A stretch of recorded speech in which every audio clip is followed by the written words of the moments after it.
In the heart of a forgotten forest, Edgewood Manor stood as a relic of a bygone era, its once grand facade now a canvas for decay. The locals avoided the path that led to its iron gates, and the stories that clung to its walls were whispered only in hushed tones. It was said that the manor held secrets, the kind that could chill the soul and still the heart. I had always been drawn to the mysteries of the past, and the allure of Edgewood was irresistible. As an amateur historian, I sought to peel back the layers of time and uncover the truth hidden within its crumbling walls. Armed with nothing but a flashlight and a notebook, I ventured into the thicket, the underbrush clawing at my clothes as if warning me to turn back.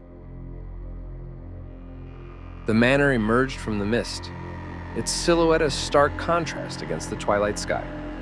The once opulent garden was now a tangle of wild overgrowth, and the fountain at the center lay silent, its cherubs weathered and broken.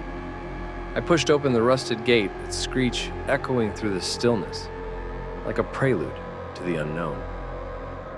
Stepping inside, I was enveloped by the musty scent of neglect.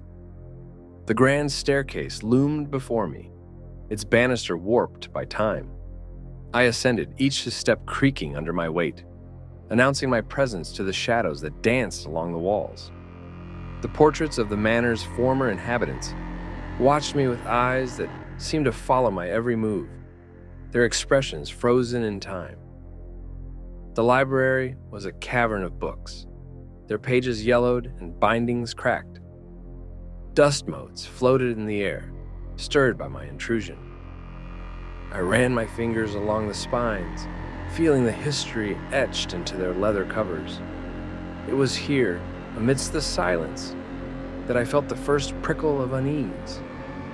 The room felt alive, as if the stories contained within were whispering to me, eager to be heard. I continued my exploration, each room revealing more of the manor's faded glory. The ballroom, with its grand chandelier, now dim and lifeless, held the echoes of laughter and music. The dining hall, with its long table set for guests that would never arrive, spoke of feasts and celebrations lost to time. As night fell, the manor grew darker, the boundaries between the past and present blurring. I lit candles to push back the encroaching shadows, their flickering light casting an eerie glow. It was then that I heard it, a soft thud like the sound of a book falling to the floor. I froze, listening intently, but the sound did not repeat. I convinced myself it was nothing, the manor settling into its foundations, and continued my vigil. Hours passed, and the candles burned low. The silence was oppressive, a weight upon my chest. I decided to conclude my visit, my curiosity sated, but my nerves frayed. As I gathered my belongings, I heard it again, a thud followed by the unmistakable sound of footsteps. My heart raced, and I extinguished the candles, plunging the room into darkness. I crouched behind a fallen bookshelf, my breath shallow. The footsteps grew closer, deliberate and measured. I dared not move, not even to reach for my flashlight. The air grew colder, and I could see my breath in the moonlight that filtered through the broken windows. Then, as suddenly as it had begun, the sound ceased. I waited, counting the seconds, until I could bear it no longer. I flicked on my flashlight, its beam cutting through the darkness. The room was empty, the only movement the gentle sway of the chandelier above. I made my way to the staircase, my steps quick and silent. As I descended, I could not shake the feeling of being watched, of eyes boring into my back. I reached the foyer and fled through the front door, not stopping until I was clear of the gates. I never returned to Edgewood Manor. The story I had sought remained untold, its secrets preserved within the silence of its walls. But sometimes, in the stillness of the night, I hear the faint echo of footsteps, and I wonder if the manor had revealed its truth after all.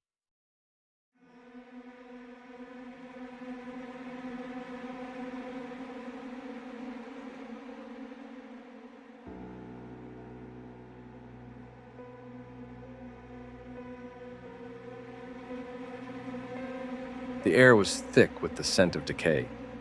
as I pushed open the creaking gate of the old Whitaker estate. The once grand mansion, now a skeletal relic, loomed before me, its darkened windows like hollow eyes watching my every move. I had heard the stories, the whispers of what happened here, but the lure of the unknown drew me in like a moth to a flame. As I stepped onto the overgrown path, the crunch of gravel underfoot seemed unnaturally loud in the silence that enveloped the property. The house had been abandoned for decades, left to rot after the last of the Whitakers vanished without a trace. Some said they fled, others whispered of a curse that consumed them from within their very walls. I approached the front door, its paint peeling and wood warped from years of neglect. With a deep breath, I pushed it open, the groan of its hinges sending a shiver down my spine. Inside, the remnants of a once lavish lifestyle lay scattered and broken. Dusty portraits lined the walls, their faces obscured by time, and the grand staircase before me was littered with debris. I began to ascend, each step creaking ominously under my weight. At the top, the hallway stretched into darkness, the only light coming from the occasional flicker of lightning that illuminated the storm outside. I chose a door at random, my hand trembling slightly as I turned the knob. The room beyond was a library, shelves still brimming with books, their pages yellowed and musty.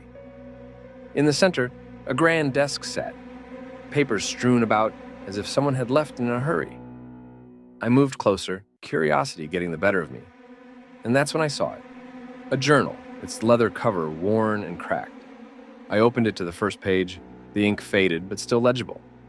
It was a diary belonging to Elizabeth Whitaker, the last lady of the house. Her words spoke of happiness and love, but as I flipped through the pages, a sense of dread began to build. The entries grew more frantic, tales of strange noises in the night, of feeling watched, of a presence in the house that was not of this world.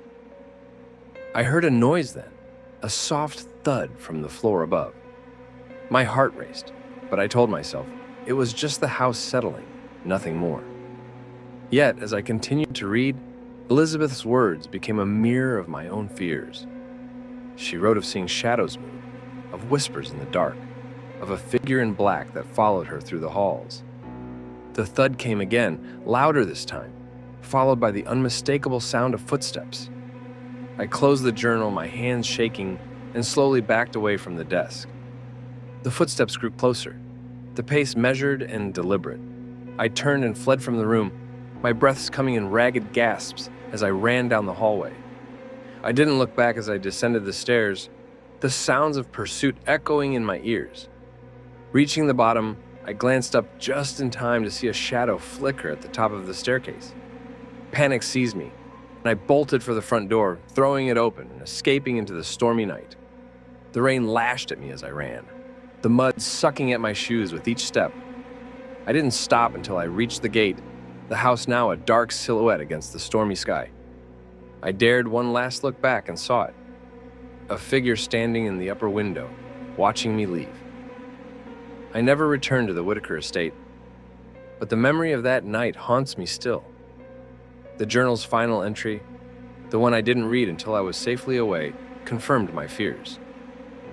Elizabeth had seen the figure too, had known it was death come to claim the Whitakers. And as I read her last, frantic words, I realized the truth.